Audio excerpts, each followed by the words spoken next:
नमस्कार फ्रेंड्स। जैसे आपको मालूम है कि दो इम्पॉर्टेंट इवेंट्स साइमल्टेनियसली चल रहे हैं। एक तरफ साइक्लोन का इशू है और दूसरी तरफ हमारे कोविड का। तो दोनों ही टीम एक्सपर्ट्स के हमारे साथ हैं। पहले हम साइक्लोन के ऊपर ब्रीफिंग वाला पार्ट करेंगे। DG NDRF and DG IMD दोनों हमारे साथ हैं। तो मैं रिक्वेस्ट करूंगा डीजी एनडीआरएफ से कि वो लेटेस्ट सिचुएशन के बारे में मीडिया को ब्रीफ करें।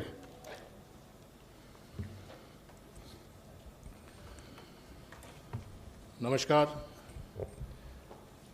जैसा कि आईएमडी के डीजी साहब आपको डिटेल में बताएंगे, the cyclone situation has now changed. और अगर सिचुएशन को अभी व्याख्या की जाए तो वो ये है कि लैंडफॉल का सिलसिला शुरू हो चुका है। हम लोग अभी तक लैंडफॉल के बारे में एंटिसिपेट कर रहे थे और लैंडफॉल का सिलसिला शुरू हो चुका है। The landfall has started happening, यही कहना सही होगा, समीचीन होगा। और इसके बारे में आगे जो टेक्निकल डिटेल्स है वो डीजी आईएमडी बताएंगे। मैं आपको एनडीआरएफ की जो प्रिपेयर्डनेस है और एनडीआरएफ ने जो कुछ अभी तक किया है उसके बारे में थोड़ी तफसील से बताऊंगा। मैं इसको रिपीट कर रहा हूं कि हम लोग अभी भी क्लोज वॉच रख रहे हैं, क्योंकि situation is a fast changing transforming situation.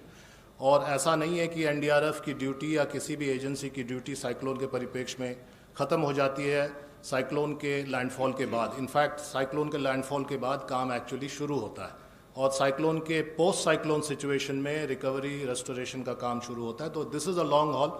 और अभी हम लोग ये कहा जाए कि 24 घंटे से ज़्यादा का समय का अंतराल हम लोग जहन में रख रहे हैं, तो ये गलत नहीं होगा। हम लोग जो दो हमारे कमांडेंट्स हैं, उड़ीसा में बटालियन है और बंगाल में बटालियन है। ये कोइंसिडेंस है कि दोनों ही स्टेट में बटालियन हेडक्वार्टर्स हैं। दोनों के कमांडेंट्स, एक उड़ीसा वाले कमांडेंट बालासोर में कैंप कर रहे हैं और बंगाल के कमांडेंट काकद्वीप में कैंप कर रहे हैं, जो साउथ 24 परगना जिला में है, जो कि स्टॉर्म के पाथ में है। कुल अभी तक 20 टीमें जो उड़ीसा में लगी हुई थी, 20 टीमें जो रिजर्व में भी थी वो भी अब ग्राउंड पर आ गई हैं। 4 टीमें, कल मैंने आपको बताया था 16 टीमें लगी हुई थी और 4 रिजर्व में थी। अब 20 टीम डिप्लॉयड हैं और ग्राउंड पर डिप्लॉयड है। रिजर्व में कुछ नहीं रखा गया क्योंकि अब काम का समय आ गया और इवैक्यूएशन का समय हो चला था, इसलिए उसमें लगाया गया था।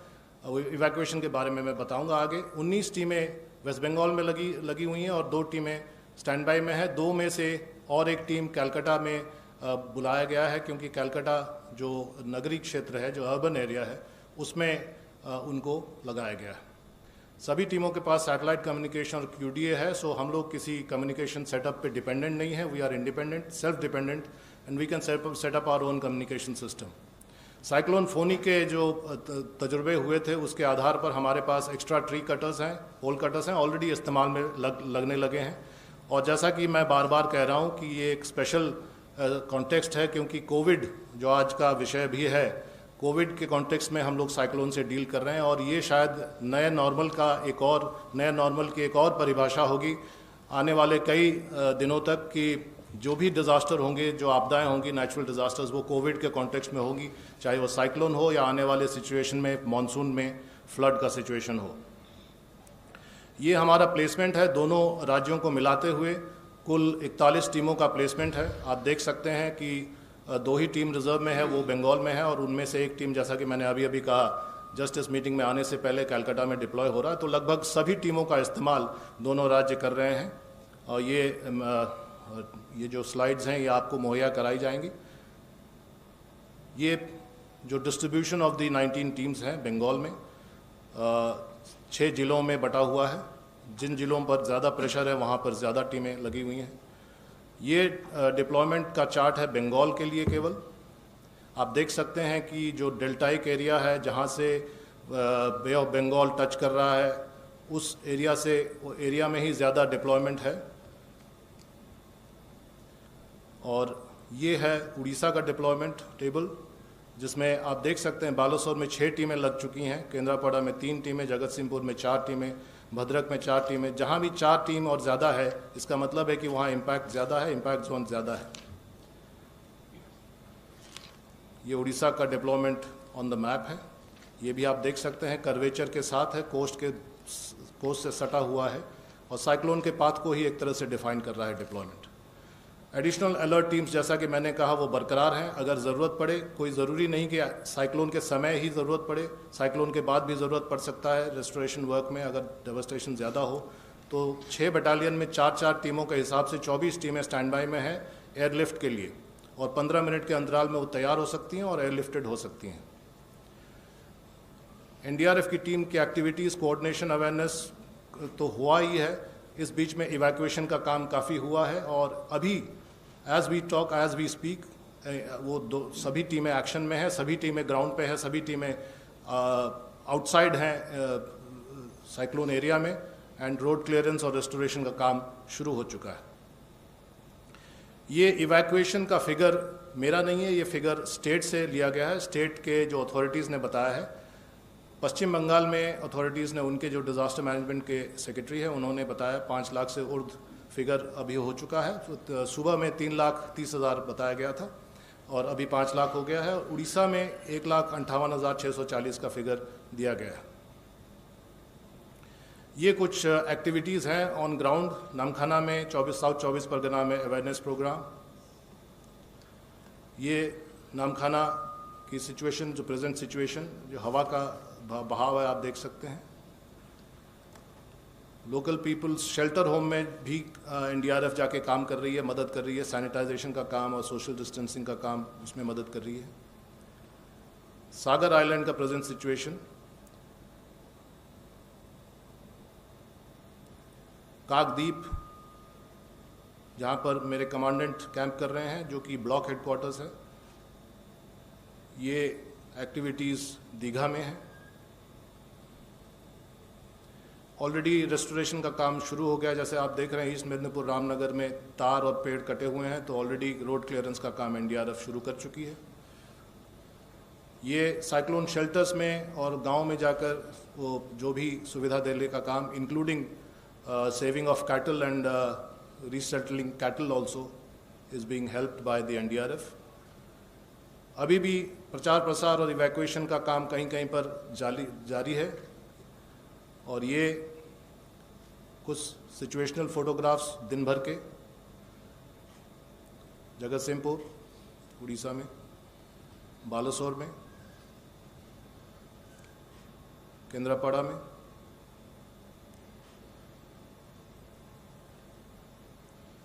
पुरी में, जो कि उतना अफेक्टेड नहीं कहा जाएगा, लेकिन पेड़ वहाँ भी गिरे हैं और रास्ता वहाँ भी अवरुद्ध है, तो वहाँ पर कटाई का काम जारी है।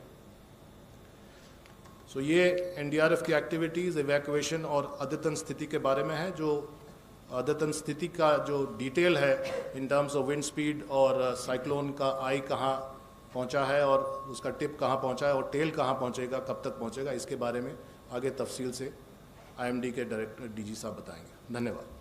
धन्यवाद। मैं रिक्वेस्ट करता हूँ आईएमडी डीजी से प्लीज़। नमस्कार। जैसे डीजी एनडीआरएफ आपको इन्फॉर्मेशन दे रहे थे, सुपर साइक्लोन स्टॉर्म अम्पन अभी वेस्ट बंगाल कोस्ट को सुंदरबन के पास एंटर कर रहा है और आप अभी जो लेटेस्ट सैटेलाइट पिक्चर है इसका एनिमेशन देखें। जैसे ही हमने अनुमान लगाए थे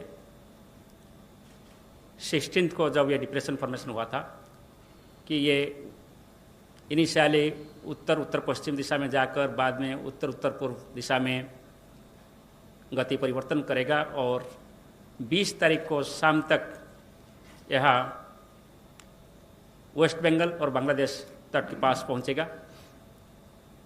इस चित्र से आपको ये प्रतीत हो रहा होगा कि ये कैसे ऐसे ही मूव करके अभी वेस्ट बंगाल कोस्ट को सुंदरबन के पास अतिक्रमण कर रहा है।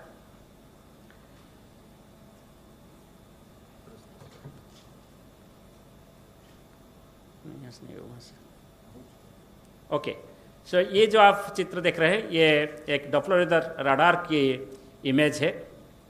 इसमें आप देख रहे होंगे जो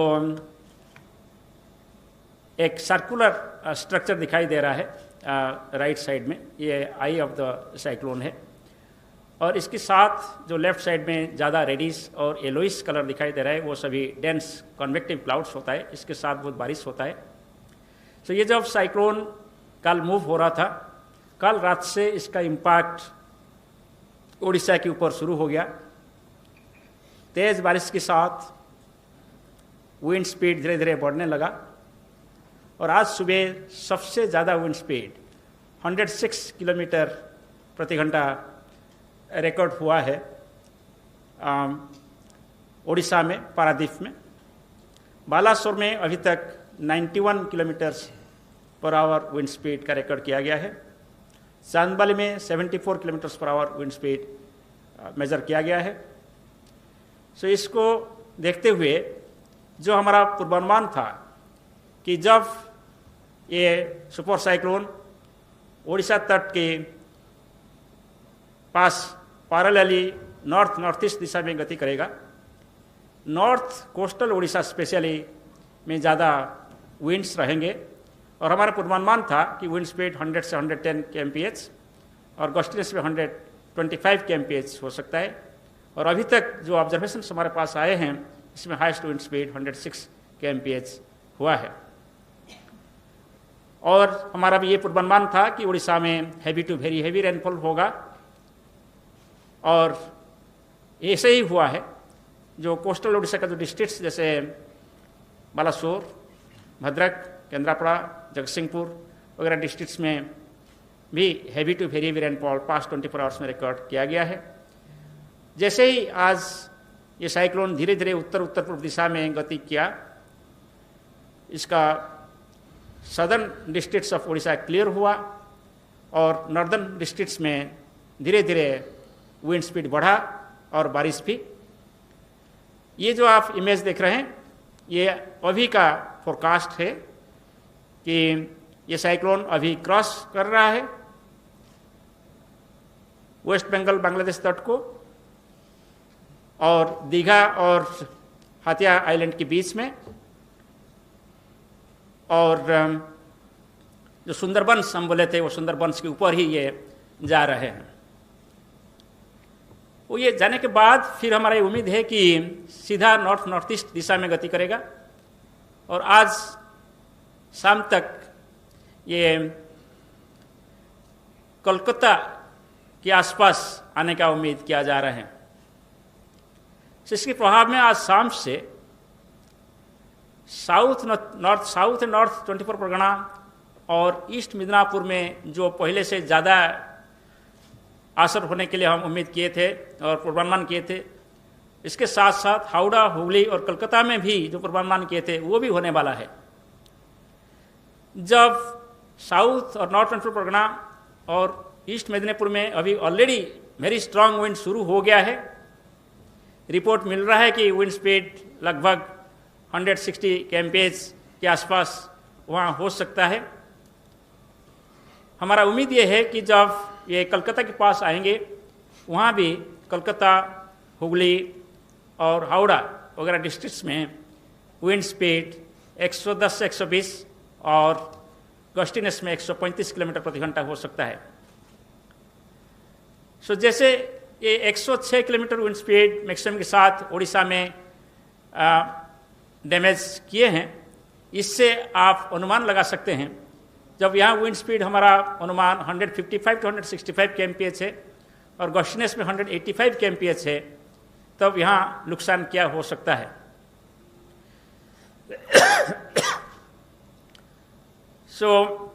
इसीलिए हम पहले से ही चेतावनी दिए थे और अभी भी हमारा चेतावनी जारी है।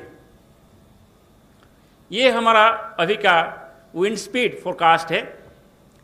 इस हिसाब से सबसे ज़्यादा मैक्सिमम विंड स्पीड साउथ और नॉर्थ 24 परगना और ईस्ट मिदनापुर डिस्ट्रिक्ट में होगा, जो कि 155 to 165 गोes to 185। ये विंड स्पीड लैंडफॉल प्रोसेस के शुरू होने के साथ शुरू हो चुका है। अभी जो साइक्लोन का जो सबसे डेंस कन्वेक्टिव क्लाउड मास आई की चारों तरफ होता है, इसको आई वॉल बोलते हैं, नहीं तो वॉल क्लाउड रीजन बोलते हैं। वो वॉल क्लाउड रीजन का जो फ्रंट सेक्टर है वो लैंड के ऊपर जा चुके हैं। नाउ आई जस्ट लैंड को टच करने वाले हैं। इसके बाद कंप्लीटली आई अंदर जाएंगे और फिर जो रियर सेक्टर है वहाँ भी स्ट्रांग कन्वेक्टिव क्लाउड मास होता है और स्ट्रांग विंड होता है। इसलिए वो जो एरिया है साउथ और नॉर्थ सेंट्रल परगना जहाँ आई पास कर रहा है, वो एरिया में अभी 2 बार, पहले फ्रंट सेक्टर की वजह से अभी जो स्ट्रांग विंड चल रहा है, हैवी डाउनपोर चल रहा है, सामयिक रूप से आधा घंटा के लिए बंद हो जाएगा। जब आई आ जाएंगे ये हो सकता है कि स्काई क्लियर हो जाएगा, विंड काम हो जाएगा, पर फिर आधा घंटे के बाद फिर तेजी से बारिश और विंड शुरू होगा। और अभी जो विंड्स वो सेक्टर में ईस्ट से वेस्ट फ्लो हो रहा है, तब वेस्ट से ईस्ट विंड्स होगा। इसीलिए जो भी स्ट्रक्चर अभी डैमेज नहीं होगा, जब रियर सेक्टर ऑफ साइक्लोन आएगा तब फिर डैमेज हो सकता है। सो इसलिए जो एरिया में दोनों फ्रंट और rear sector wall cloud region जा रहे हैं और आई भी जा रहे हैं, वहाँ सबसे ज़्यादा नुकसान होता है। इसलिए सबसे इम्पोर्टेंट डिवास्टेटिंग एरिया वही तीनों डिस्ट्रिक्ट है। मगर फिर भी वो आप देखेंगे जो हमारा आज 5:30 बजे का जो पोजीशन है वो just south east of Calcutta है, वेरी क्लोज टू कलकत्ता। इसलिए कलकत्ता, हावड़ा, हुगली वगैरह में बहुत विंड स्पीड रहेगा, वहाँ भी एक्सटेंसिव डैमेज हो सकता है। जैसे हम डैमेज काल बोले थे, आज भी हम बोल रहे हैं uprooting of large avenue trees हो सकता है, बिग ट्रीज हो सकता है, kachcha houses, mud houses, thatched houses, tin houses, asbestos houses में लार्ज स्केल डैमेज हो सकता है। सो वो सभी हम काल बताए थे, फिर दोबारा बता देंगे। सो अभी मैं आपको थोड़ा एक बात आग्रह करने के लिए बोलूँगा कि आपको याद होगा जब हम फोरकास्ट दें 13 तारीख को हम बताए कि ये साइक्लोन बनेगा। 16 तारीख को जब ये एक डिप्रेशन में परिणत हो गया था south east bay of Bengal पे, हम इसका ऑब्जेक्टिव ट्रैक यानी पाथ का फोरकास्ट देने लगा ये बैलून के साथ, जो आप देख रहे हैं। ये 16 तारीख का और 17 तारीख का ये है। इसमें आप देखेंगे कि 2 लाइन है, एक रेड कलर का लाइन है और एक ब्लैक कलर का लाइन है। जो रेड कलर का लाइन है तब था वो फोरकास्ट ट्रैक है, मैंने हम फोरकास्ट किए थे कि साइक्लोन ऐसे जाएगा। और जो ब्लैक लाइन आप देख रहे हैं वो एक्चुअल ट्रैक है साइक्लोन का, अभी तक साइक्लोन कैसे गया। सो आप ये दोनों कंपेयर करेंगे तो शायद आप डिस्टिंग्विश कर नहीं पाएंगे वो फिगर में कि ब्लैक कहाँ है और रेड कहाँ है, क्योंकि वो दोनों लाइन लगभग एक ही हो गया है। इसका मतलब यही होता है कि जब हम प्रेडिक्शन किए थे, जो साइक्लोन को ट्रैक होने का हम अनुमान लगाए थे, एक्चुअल ट्रैक ऑलमोस्ट वही रहा है। और इसीलिए जो हम पहले से बोल रहे थे कि ये सुंदरबंस के पास जाएंगे और दीघा और हाथिया आइलैंड के बीच, वही अभी हो रहा है। सो जब आपका ट्रैक फोरकास्ट सही होता है, इसके साथ साथ जो विंड फोरकास्ट है, रेनफॉल फोरकास्ट है और टाइडल वेव का फोरकास्ट है, वो भी बहुत सही हो जाता है। ये सिमिलरली 18th का फोरकास्ट है। आप देखिए यहाँ भी आप ब्लैक लाइन और रेड लाइन पूरा कोइंसाइड कर रहा है, सो फोरकास्ट कंप्लीटली एक्यूरेट है। नेक्स्ट, ये 20th का फोरकास्ट है। आप देखेंगे 19th का फोरकास्ट है। आप ऐसे ही देखेंगे ये फोरकास्ट सिर्फ हम एक बार बोल दिया कि ये सुंदरबंस के ऊपर जाएगा, नहीं, हम कंटिन्यूसली कंसिस्टेंटली बोलते रहे, जिसकी वजह से डिजास्टर मैनेजमेंट अथॉरिटीज़ को कॉन्फिडेंस आता है कि यस फोरकास्ट सही हो रहा है। सो ये फोरकास्ट का आधार करके सेंट्रल गवर्नमेंट का सभी disaster management authorities, state government का disaster authorities both Orissa and West Bengal मिलित रूप में काम कर रहे हैं। और ये जो डुअल डिजास्टर के हमारे सामने हैं, जैसे पैंडेमिक कोविड-19 है और ये साइक्लोन है, हम इसका सामना कर रहे हैं। Next please. सो ये अभी विंड वार्निंग है। आज शाम तक बालासोर डिस्ट्रिक्ट तक और भद्रक डिस्ट्रिक्ट में 90 से 100 किलोमीटर तक विंड हो सकता है ज़्यादा से ज़्यादा। और शाम के बाद विंड स्पीड बहुत काफ़ी कम हो जाएगा। और नीचे वाले जो डिस्ट्रिक्ट है Jagat Singhpur, Kendrapara, already wind speed कम हो गया है, अभी सिर्फ 30 to 40 किलोमीटर विंड स्पीड वहाँ रिकॉर्ड हो रहा है। और साउथ कोस्टल डिस्ट्रिक्ट्स में विंड और ज़्यादा कम रिकॉर्ड हो रहा है। सो जैसे हम फोरकास्ट किए थे, नॉर्थ कोस्टल डिस्ट्रिक्ट्स जगत सिंहपुर, केंद्रापड़ा, भद्रक, बालासोर में ज़्यादा ही विंड रिकॉर्ड किया गया है और वहाँ ही कुछ डैमेज का रिपोर्ट है। ये वेस्ट बंगाल का बात करें, सो 80 to 90 kmph विंड स्पीड आज सुबह से शुरू हो गया था एलंगन ऑफ वेस्ट बंगाल कोस्ट, यानी ईस्ट मिदनापुर और साउथ एंड नॉर्थ 24 परगना। अभी धीरे धीरे बढ़ा और अभी 155 to 165 गोस्टिंग टू 185 kmph का wind speed east Midnapore, north और साउथ 24 परगना में चालू है, जैसे हमारा एस्टिमेट है और यही भी हमारा फोरकास्ट था।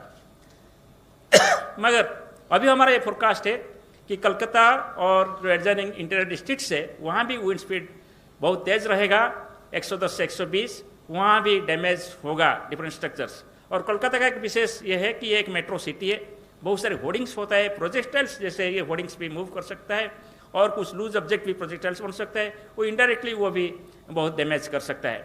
इसके साथ साथ there is slum area and also there are many small scale businesses. So बहुत सारे सोशियो इकोनॉमिक एक्टिविटीज़ एक मेजर टाउनशिप में होता है, मेजर सिटी में होता है, वो सभी अफेक्टेड हो सकता है। ये आज का हमारा रेनफॉल फोरकास्ट है। जैसे हम कल भी बताए थे, हम heavy to very heavy rainfall with isolated extremely heavy rainfall Gangetic West Bengal में एक्सपेक्ट कर रहे हैं आज। और बांग्लादेश में भी ऐसे ही हो रहा है, बांग्लादेश में भी विंड स्ट्रांग चल रहा है। आपको ये जानकर खुश होगा कि इंडिया सिर्फ हमारे कंट्री के, इंडिया में हमारे कंट्री के लिए हम सिर्फ फोरकास्ट वार्निंग नहीं दे रहे हैं, बांग्लादेश के लिए भी हम फोरकास्ट वार्निंग दे रहे हैं। इंडिया मेट्रोलॉजिकल डिपार्टमेंट एक regional specialised meteorological centre for tropical cyclones है, वर्ल्ड मेट्रोलॉजिकल ऑर्गेनाइजेशन का रिकॉग्नाइज्ड सेंटर है।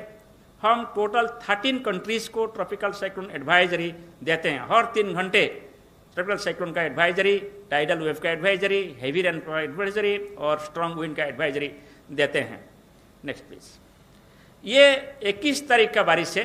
आप देखेंगे जैसे हम कल बोले थे कि ये जो बारिश आज गैंजेटिक वेस्ट बंगाल में हो रहा है, ये नॉर्थ की तरफ शिफ्ट होगा और कल ज़्यादा से ज़्यादा बारिश हम आसाम, मेघालय में देखने को मिलेगा। हम भी वहाँ heavy to very heavy rainfall expect कर रहे हैं 21 तारीख को, मगर ये बारिश आज रात को से ही शुरू हो सकता है। नेक्स्ट। सो जो हमने समझाया आपको, अकॉर्डिंगली ये वार्निंग हम इशू किए हैं और 20 तारीख को जो बारिश होने वाला है सिर्फ नॉर्थ कोस्टल उड़ीसा में ज़्यादा कुछ होगा और ये डिस्ट्रिक्ट है भद्रक, बालासोर, मयूरभंज, जाजपुर, केंद्रापड़ा एंड केओंझर डिस्ट्रिक्ट्स। मगर धीरे धीरे साउथ से बारिश कम होगा और नॉर्थ डिस्ट्रिक्ट्स में ज़्यादा होगा। मगर ये सिर्फ आज के लिए, काल से उड़ीसा में कोई रेनफॉल ऐसे नहीं होगा। Next please. So West Bengal का बात करें तो यहाँ मैक्सिमम इंटेंसिटी ऑफ रेनफॉल आज ही होने वाला है और कल को रेनफॉल इंटेंसिटी कम हो जाएगा, मगर आज हम एक्सट्रीमली हेवी रेनफॉल एक्सपेक्ट कर रहे हैं। यह है east and west Midnapore, south and north 24 Pargana, Howrah, Hooghly, Kolkata and adjoining districts like Bardhaman, Murshidabad and Nadia. So 21 तारीख को ज़्यादा बारिश नहीं होने वाला है, कहाँ कोई 1-2 जगह पर हेवी रेनफॉल हो सकता है। चलिए, सब हिमालयन वेस्ट बंगाल जैसे जलपाईगुड़ी से शुरू करके वेस्ट असम तक जो एरिया है, वहाँ हम heavy to very heavy rainfall उम्मीद कर रहे हैं। आज रात से शुरू हो सकता है और 21 तारीख को ज़्यादा बारिश वो एरिया में होगा, क्योंकि ये जो ट्रॉपिकल साइक्लोन है वो धीरे धीरे नॉर्थ ईस्ट गति करते हुए कल सुबह बांग्लादेश में एक साइक्लोनिक स्टॉर्म होते हुए पहुंचेगा और वेस्ट असम में एक डिप्रेशन या लो प्रेशर एरिया होकर पहुंचेगा और इसकी वजह से वहाँ अच्छा बारिश होने का उम्मीद किया जा रहा है। चलिए, सो ये है सबसे जो खतरनाक होता है साइक्लोन के साथ द स्टॉर्म सर्ज। ये एक्सपेक्टेड स्टॉर्म सर्ज है, ये हम लगातार जारी कर रहे हैं। इसमें हम यही बोले थे कि साउथ और नॉर्थ 24 परगना में टाइडल वेव ज़्यादा होगा। हम ये बोले थे कि आज आफ्टरनून से शुरू होगा, और आपको जानकर हम आपको ये इन्फॉर्मेशन देते रहते हैं कि आज आफ्टरनून से स्टॉर्म सर्ज शुरू हो चुका है। ये टाइडल वेव हमारा एक्सपेक्टेशन है कि 4 to 5 metres above astronomical tide होगा, और ये साउथ और नॉर्थ 24 परगना का जो लो लाइंग एरिया है इसको इनंडेट करेगा। इसके साथ जो मेदिनीपुर डिस्ट्रिक्ट है वहाँ भी ये 3 to 4 मीटर हाइट में इनंडेट कर सकता है। So 4 to 5 metre over south और north 24 Pargana, 3 to 4 metre over Medinipur districts. और ये जो टाइडल वाटर है ये इस एरिया में जो छोटे और बड़े रिवर्स है, बिकॉज ये एक रिवराइन सिस्टम है, वहाँ आप देखेंगे जैसे रेड और येलोइश कलर कितना अंदर तक जा रहा है। इसका मतलब ये है कि जो टाइडल वेव है ये नदियों के जरिए रिवर के पास जो एरिया है इसको इनंडेट कर सकता है। और हमारा जो एस्टिमेट है कि कोस्ट से लगभग 10 से 15 किलोमीटर तक जा सकता है। और वो डायग्राम में आप ये भी देख सकते हैं कि बांग्लादेश में भी ऐसे ही कोई टाइडल वेव रहेगा। सो ये है द डैमेज जो हम एक्सपेक्ट कर रहे हैं वेस्ट मेदिनीपुर, साउथ और north 24 Pargana, Howrah, Hooghly, Calcutta district of West Bengal. So large scale and extensive damage होगा, जो kutcha houses, tin houses, asbestos houses, और इसके साथ पोटेंशियल थ्रेट होगा फ्लाइंग ऑब्जेक्ट से, जैसे प्रोजेक्टाइल हम बोल रहे थे। ऑपरूटिंग ऑफ ट्रीज होगा, और इसके साथ साथ कम्युनिकेशन पावर पोल से भी ऑपरूटिंग हो सकता है। Disruption of rail and road होगा, और extensive damage to standing crops होगा, क्योंकि ये जो साइक्लोन के टाइम आप देखेंगे एक ही टाइम में आपको बोल रहा हूँ हेवी रेन है, स्ट्रॉन्ग विंड है, और इसके साथ साथ भी टाइडल वेव है, स्टॉर्म सर्ज। सो एक ही साथ मल्टी हजार्ड सिनेरियो ये जनरेट हो रहा है इस रीजन पे अभी, इसलिए वहाँ सभी तरीके का डैमेज एग्रीकल्चर सेक्टर में, इंडस्ट्री सेक्टर में, और हाउस हमारा जो डोमेस्टिक सोशियो इकोनॉमिक सेक्टर में होने का हम उम्मीद कर रहे हैं। सो वहाँ जैसे पाम एंड कोकोनट ट्री होता है और प्लांटेशन होता है, ऑर्चर्ड्स होता है, ये सभी एक्सपेक्टेड है कि डैमेज होगा। और जैसे मैं बोला कि एक रिवराइन एरिया है वहाँ, इससे बहुत सारे लोग बोट में ट्रैवल करते हैं, और इसलिए हम ये एक्सपेक्ट कर रहे हैं कि बोट्स बहुत सारे भी यहाँ डैमेज हो सकता है। सो एक्शन हम यही सजेस्ट किए हैं कि total suspension of fishing operation आज तक ये रहना चाहिए। कल सुबह north bay of Bengal clear होगा, मगर आज ये क्लियर नहीं होगा। और suspension and diversion of rail and road traffic आज कंटिन्यू करना है, और people in affected area to remain indoors, and people तो ऑलरेडी इवैक्यूएट हुए हैं, जैसे डीजी एनडीआरएफ आपको इन्फॉर्मेशन दे रहे थे, ये बहुत ज़रूरी था। और मोटर बोट्स और स्मॉल शिप्स कभी भी एडवाइजेबल नहीं है कि इसको ऑपरेट किया जाए। अभी जो डैमेज होने वाला था उड़ीसा में लगभग हो चुका है, और 2-3 घंटे के लिए भद्रक और बालासोर डिस्ट्रिक्ट में इसका विंड का इम्पैक्ट रहेगा। सो ये हम कल भी बोल चुके हैं, और इसमें जो लिखा गया है अकॉर्डिंगली कुछ डैमेज रिपोर्ट भी हमारा जानकारी में आए हैं। सिर्फ अभी इम्पैक्ट रहेगा भद्रक और बालासोर डिस्ट्रिक्ट में फ्यू आवर्स, 2 to 3 आवर्स के लिए, इसके बाद और उड़ीसा में कोई डैमेजिंग इम्पैक्ट नहीं रहेगा। और यहाँ भी फिशिंग ऑपरेशन बंद रहेगा आज, क्योंकि सी अभी भी स्ट्रांग है, डिस्टर्ब है, और रेल रूट वगैरह भी सिंस बालासोर भद्रक अभी भी डिस्टर्ब है, वहाँ नहीं होना चाहिए, और अफेक्टेड एरिया में लोग अंदर रहना चाहिए, बाहर नहीं आना चाहिए। Next please. सो जब साइक्लोन क्रॉस करने के बाद अंदर जाता है, हमारे मन में आता है कि अंदर क्या होगा। सो इसलिए 12 घंटा पहले एटलीस्ट हम जब लैंडफॉल हम एक्सपेक्ट कर रहे हैं, इसका 12 घंटा पहले हम पोस्ट लैंडफॉल आउटलुक इशू करते हैं। सो कल शाम को हम पोस्ट लैंडफॉल आउटलुक इशू किए थे कि इंटीरियर डिस्ट्रिक्ट्स में क्या क्या होगा। गैजेटिक वेस्ट बंगाल में जब ये जाएगा, इंटीरियर डिस्ट्रिक्ट्स में भी साइक्लोन स्टॉर्म इंटेंसिटी रहेगा आज रात, इसीलिए वहाँ भी डैमेजिंग इम्पैक्ट हो सकता है। वहाँ में ब्रेकिंग ऑफ ट्री ब्रांचेस हो सकता है, ऑपरेटिंग ऑफ स्मॉल ट्रीज हो सकता है। ये सब डिस्ट्रिक्ट यही है, जैसे हम कलकत्ता, हावड़ा, हुगली बोल चुके हैं। इसके अलावा जो वर्धमान है, मुर्शिदाबाद है, नदिया डिस्ट्रिक्ट है, वहाँ ऐसे कुछ डैमेज भी एक्सपेक्टेड है। Next please. सो आप देखेंगे कि जो जैसे मैं बोल रहा था कि आप लोगों को हम जानकारी कंटिन्यूसली 13 तारीख से हम फर्स्ट प्रेस रिलीज 13 तारीख को दिए थे, वो कंटिन्यूसली हम हर दिन प्रेस रिलीज किए हैं और कभी कभी दिन में भी फ्रीक्वेंटली प्रेस रिलीज किए हैं। इसके साथ साथ हम सभी अथॉरिटीज़ को, मीडिया को, आपके जरिए सभी पब्लिक को हम बुलेटिन हर 3 घंटे दिए हैं। और जब आज लैंडफॉल हो रहा था, आज सुबह अर्ली मॉर्निंग से हम आवरली अपडेट भी दे रहे थे। ये सब पॉसिबल हुआ आप सभी का कोऑपरेशन से, सपोर्ट से। मैं आप लोगों के माध्यम से सभी डिजास्टर मैनेजमेंट अथॉरिटीज़ को, ऑनरेबल प्राइम मिनिस्टर जो रिव्यू कर चुके हैं, ऑनरेबल होम मिनिस्टर जो रिव्यू कर चुके हैं, हम सभी के पास आभार व्यक्त करते हैं और सभी का गाइडेंस में हम ऐसे अच्छा फोरकास्ट देने के लिए तैयार हो पाए हैं। और हम सभी मिलकर साइक्लोन जैसे डिजास्टर को, ये पैंडेमिक सिचुएशन पे हम मुकाबला करेंगे। Thank you. धन्यवाद। फ्रेंड्स, आपकी जानकारी के लिए एनडीआरएफ वेबसाइट्स के ऊपर जो भी लेटेस्ट है और आईएमडी के वेबसाइट पे उसका लिंक पीआईबी के वेबसाइट पे दे दिया है। So latest information you can also get it from there. In addition, from the Home Ministry side, DG Media is regularly updating the media about the cyclone. Because both the DGs, DG NDRF and DG IMD, have to go back actually urgently. So unless there is very, very important question, what is briefed to you or the latest situation, I think we will thank both the DGs and they can leave unless you have anything. Anybody having any question other than the briefing?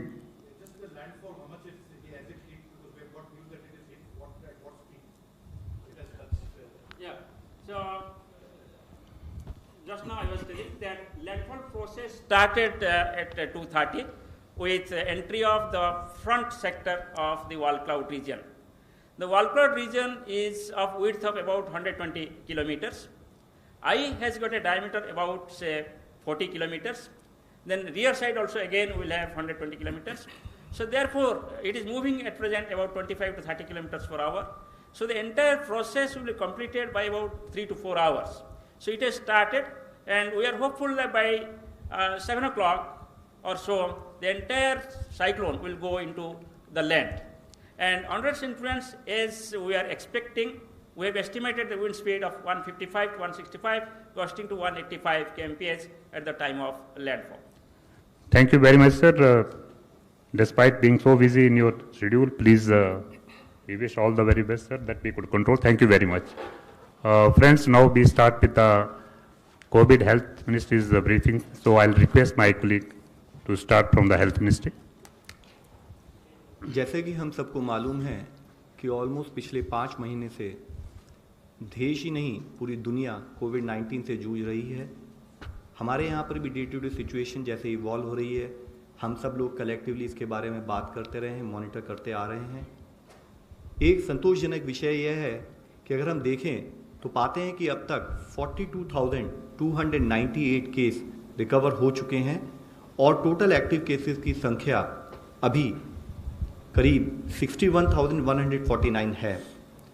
आप सबको अवगत है कि कोविड-19 के तहत जो हमारे effort रहे हैं वह उसका एक मेजर फोकस रहा है कि टॉप लेवल से मॉनिटरिंग करते हुए साथ ही एक ग्रेडेड रिस्पांस हो, एक प्रोएक्टिव और प्रीएम्प्टिव अप्रोच के तहत हम लोग एडवांस प्लानिंग के तहत काम करते रहें, यह हमारा फोकस रहा है। और उसके तहत ही हमने प्रिवेंशन, कंटेनमेंट और मैनेजमेंट ऑफ केसेस, इन 3 चीज़ों पर काफ़ी एफर्ट्स किए हैं और उन एफर्ट्स के तहत ही हम लोगों को स्टेट्स के साथ कोऑर्डिनेट करते हुए हम लोग इसमें काम करते आ रहे हैं, जिसके रूप में अगर हम देखें तो हमें कुछ रिलेटिव पॉजिटिव ओवरऑल हमें स्टेटस भी दिखाई देता है। तो जैसे मैं आप लोगों की दृष्टि में लाना चाहूँगा कि जैसे कि माननीय प्रधानमंत्री जी ने कहा था कि कोविड-19 जो है वह जन से लेकर जग तक उससे इम्पैक्ट हुआ है। तो हम देखें तो पाते हैं कि अगर पूरे देश की जनसंख्या लें, पूरे दुनिया की जनसंख्या लें, तो पूरी दुनिया की जनसंख्या में करीब 62 केसेस पर लाख पॉपुलेशन कोविड-19 से अफेक्ट हुए हैं। और उसके साथ ही उसके कंपैरिजन में अगर हम इंडिया में देखें तो पाते हैं कि करीब 7.9 पीपल पर lakh population of this country got affected because of Covid. इसमें अगर आप कंपैरिजन के रूप में देखना चाहें तो जैसे 10 और देश हैं जहां पर कि कोविड-19 के अधिक केसेस रिकॉर्ड हुए हैं, तो हम पाते हैं कि जहां एक तरफ हमारे यहाँ 7.9 केसेस पर लाख पॉपुलेशन रिकॉर्ड हुए हैं, दूसरे देशों में जो कि उससे ज़्यादा जहाँ पर केसेस रिकॉर्ड हुए हैं वह 100, 115 से लेकर 496 तक की संख्या में उनको ऑब्जर्व किया गया है। इसी के साथ ही अगर हम मॉर्टेलिटी पर लैक पॉपुलेशन को एनालाइज करें तो ओवरऑल हम देखते हैं कि जहां 4.2 people per lakh population across the world they have died because of कोविड-19, इंडिया में उसका स्टेटस अब करीब 0.2 cases deaths reported per lakh population है। और उसको कंपैरिजन करें कि अगर पूरी दुनिया के केसेस को हम उस तहत से देखते हैं तो पाते हैं कि एज हाई एज 59, 53, 52 इस तरीके से अगर देखें तो 10 देश तो ऐसे हैं, 9 देश तो ऐसे हैं जहां पर कि 10 से अधिक की संख्या में पर लैक पॉपुलेशन मोर्टेलिटी भी रिकॉर्ड हुई है। इसको अगर हम 10 मोस्ट अफेक्टेड कंट्रीज से कंपेयर करें तो पाते हैं कि करीब 6 कंट्रीज में तो 2 लाख से अधिक केसेस रिकॉर्ड हुए हैं और उसमें एज हाई एज 14 लाख के करीबी केसेस दुनिया में इंडिविजुअल देशों में रिकॉर्ड किए गए हैं। इसके साथ ही अगर हम डेथ की भी एनालिसिस करें तो देखते हैं कि 6 देश ऐसे हैं जहां पर कि 10,000 से ज़्यादा डेथ्स भी रिकॉर्ड हुई हैं। और उसके कंपैरिजन में, जबकि यह भी हमारे लिए काफ़ी दुख का विषय है कि हमारे देश में इतनी भी डेथ रिकॉर्ड हुई हैं, बट रिलेटिवली आई थिंक कि जो हम लोगों का एफर्ट रहा है स्टेट्स के साथ मिलके, देश के हर नागरिक के साथ मिलके जो हमने एफर्ट किया है, उससे एक relatively we were able to manage the situation well so far, though the challenge still continues.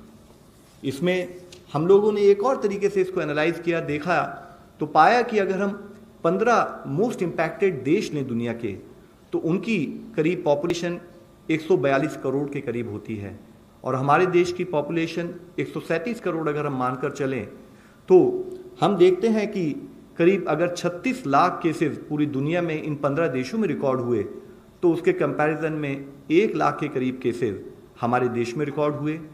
और उसी तरीके से अगर 2.7 लाख के करीब वहाँ डेथ रिपोर्ट हुई हैं तो हमारे यहाँ 3,300 के करीब डेथ हमारे देश में रिपोर्ट हुई हैं। इसको अगर एक और दूसरे वे में हम एनालाइज करना चाहें तो हम देखते हैं कि भारत की जनसंख्या इन 15 देशों के करीब बराबर जनसंख्या होते हुए भी हमने देखा कि अगर हमारी सिमिलर जनसंख्या है तो इन 15 देशों में भारत के मुकाबले 34 गुना अधिक केसेस आए हैं। इसी तरीके से हम देखते हैं तो पाते हैं कि इन 15 देशों में भारत के मुकाबले 83 गुना अधिक डेथ्स भी वहाँ पर रिपोर्ट हुई हैं। While this being the situation, I would like to really request and urge upon कि ये हमारे लिए एक सेटिस्फैक्शन का विषय नहीं हो सकता। हमारे लिए सेटिस्फैक्शन के लिए ज़रूरी है कि हमारे के देश में कोई भी अगर पॉजिटिव केस आए तो कैसे हम उस पर काम करें, कैसे उस पेशेंट को हम बचा पाएँ, कैसे उस पेशेंट के लिए हम अफर्ट करें, उसको रिक्वायर्ड हेल्थ इंफ्रास्ट्रक्चर प्रोवाइड करें, ये हमारा फोकस होना चाहिए। उस विषय में भी एक रिलेटिव पॉजिटिव न्यूज़ मैं आप लोगों की दृष्टि में लाना चाहूँगा। तो जैसे कि अगर हम इस ग्राफ में देखते हैं तो हम पाते हैं कि जब हमने लॉकडाउन स्टार्ट किया था तो हमारे यहाँ पर रिकवरी रेट अराउंड 7.1% था। अफर्ट करते रहे, फोकस रहा कि हम कोशिश करें कि हम अर्ली केस आइडेंटिफिकेशन करें, उसके साथ ही जो हमारा क्लिनिकल मैनेजमेंट है, जो भी पॉजिटिव केस है उस पर हम एफर्ट करें। तो उसके तहत हमने देखा कि यह रिकवरी रेट बढ़ते हुए सेकेंड लॉकडाउन जब हमारा शुरू हुआ तो 11.42% के करीब था, धीरे धीरे बढ़ते हुए वह 26.59% हुआ और आज हम पाते हैं कि अराउंड 39.62%, यानी कि अप्रॉक्सीमेटली 40% लोग जो कि कोविड पॉजिटिव पाए गए वह रिकवर हो चुके हैं। इसके साथ ही एक और मुख्य अंश में आपकी दृष्टि में लाना चाहूँगा। इसके साथ ही अगर हम और डेटा को एनालाइज करें तो हम पाते हैं कि करीब जो हमारे यहाँ एक्टिव केसेस हैं करीब 61,000 केसेस, उसमें से भी केवल ऑक्सीजन सपोर्ट 2.94% केसेस को उसकी ज़रूरत है, वो ऑक्सीजन सपोर्टेड बेड्स में अपना ट्रीटमेंट ले रहे हैं। करीब 3% केसेस आईसीयू रिलेटेड सपोर्ट है और उसके साथ ही करीब 0.45% केसेस वेंटिलेटर पर हैं।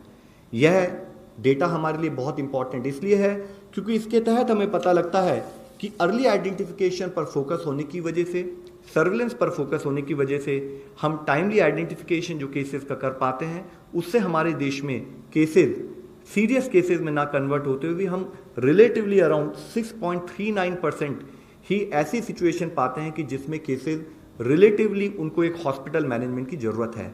जिसका एक और इम्प्लीकेशन अगर आप देखें तो लॉकडाउन के समय में हमने कंटिन्यूड एफर्ट करते हुए पिछले ऑलमोस्ट 2 महीने में अपने हेल्थ इंफ्रास्ट्रक्चर को जो अपग्रेड किया है, जिसके तहत हमने अपने यहाँ पर ICU beds, oxygen supported beds और वेंटिलेटर्स को जो अपग्रेड किया है, और करीब 1.5 लाख आज हमारे पास अगर बेड अवेलेबल है देश में।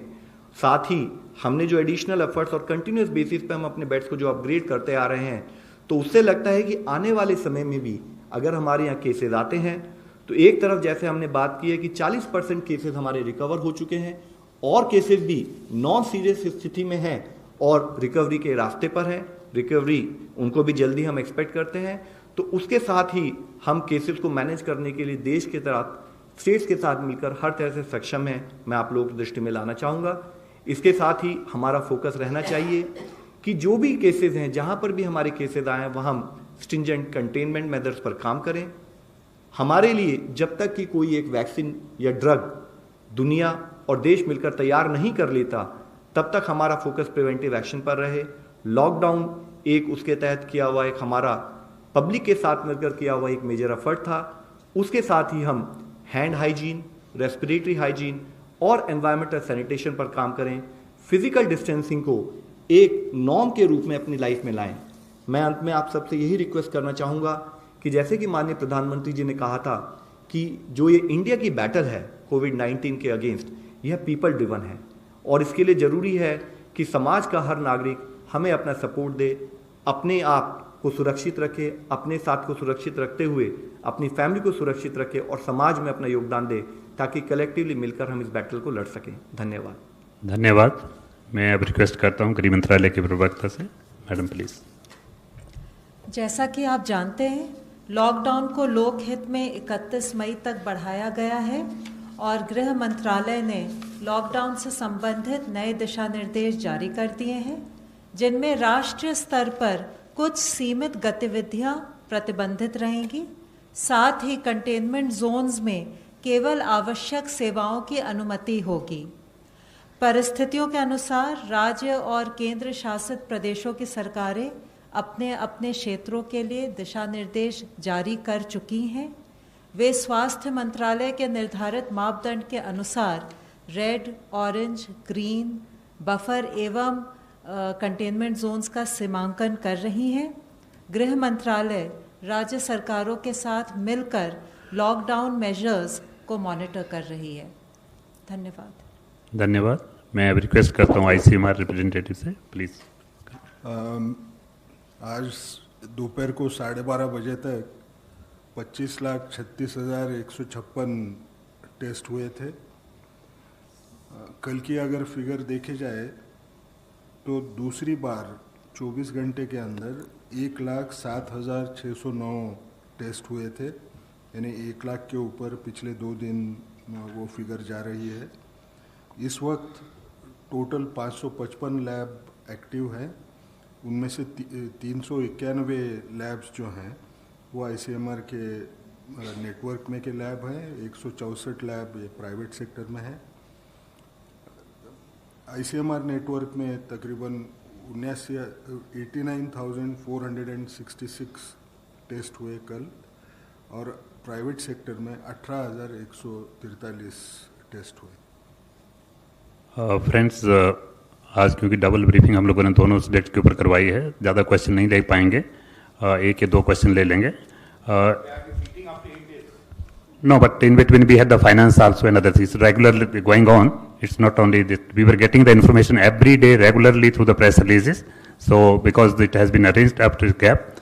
So first question online is, देश में कोरोना रोगियों की संख्या बढ़ रही है और कंटेनमेंट जोन घट रहे हैं, कृपया इसके बारे में जरा स्थिति स्पष्ट करें। Sir, containment zone is a function of कि हमारे केसेस कहाँ पर आए हैं, उन केसेस का जोग्राफिकल स्प्रेड क्या है और उसको पेरीमीटर कंट्रोल कैसे किया जाए। तो अगर कंटेनमेंट जोन का नंबर भी कम होता है तो वह एक्चुअली एक मुख्य अंश नहीं है। मुख्य अंश ये है कि कंटेनमेंट जोन जोग्राफिकल स्प्रेड के बेसिस पर कैसे डिलिनेट किया गया है कि उसमें सारे केसेस और उनका एरिया ऑफ इन्फ्लुएंस कवर हो सके, और उसके तहत ही स्टेट्स को डायरेक्शन दी गई हैं कि वे कंटेनमेंट जोन को डिलिनेट करें। कंटेनमेंट जोन के अराउंड एक बफर जोन बनाएं जहां पर फैसिलिटी बेस्ड वह सारी और आईएलआई केसेस की मॉनिटरिंग भी करें। नितेंद्र सिंह फ्रॉम दूरदर्शन। सर, मेरा क्वेश्चन है डिस्चार्ज पॉलिसी जो नई आई है उसके संदर्भ में कि 10 दिन बाद डिस्चार्ज करना है, 7 दिन घर में रहना है। कई लोग ये जानना चाहते हैं कि कितने दिन बाद वो संक्रमण नहीं कर पाएंगे, अगर दोबारा जब टेस्ट नहीं हो रहा है तो वो दूसरे को संक्रमण नहीं कर पाएंगे, या वो कैसे पता लगाएं कि वो ठीक हो गए? सर, डिस्चार्ज पॉलिसी जो हमने रिवाइज पॉलिसी कुछ दिनों पहले जारी की है उसमें बड़ा क्लियरली बताया गया है कि एविडेंस के बेसिस पर ये पाया गया कि जो केसेस अगर आइदर वो प्री सिम्टोमेटिक हैं या वेरी माइल्ड हैं और या मॉडरेट सिम्टम्स भी थे, अगर उनको 10 दिन तक कोई फीवर नहीं रहता है तो वह उस केसेस में इन्फेक्शन को स्प्रेड नहीं कर सकते। लेकिन इसीलिए उनको हमने एक परमिशन दी है कि 10 दिन बाद they can go back to their home. साथ में हमने ये भी कहा है कि जब वह अपने घर भी जाएं तो वह बाहर ना निकलें, 7 दिन तक घर में आइसोलेट करें और रिक्वायर्ड प्रिकॉशंस लें in terms of management at the quarantine level, ताकि वे हर तरीके से ठीक हो सकें।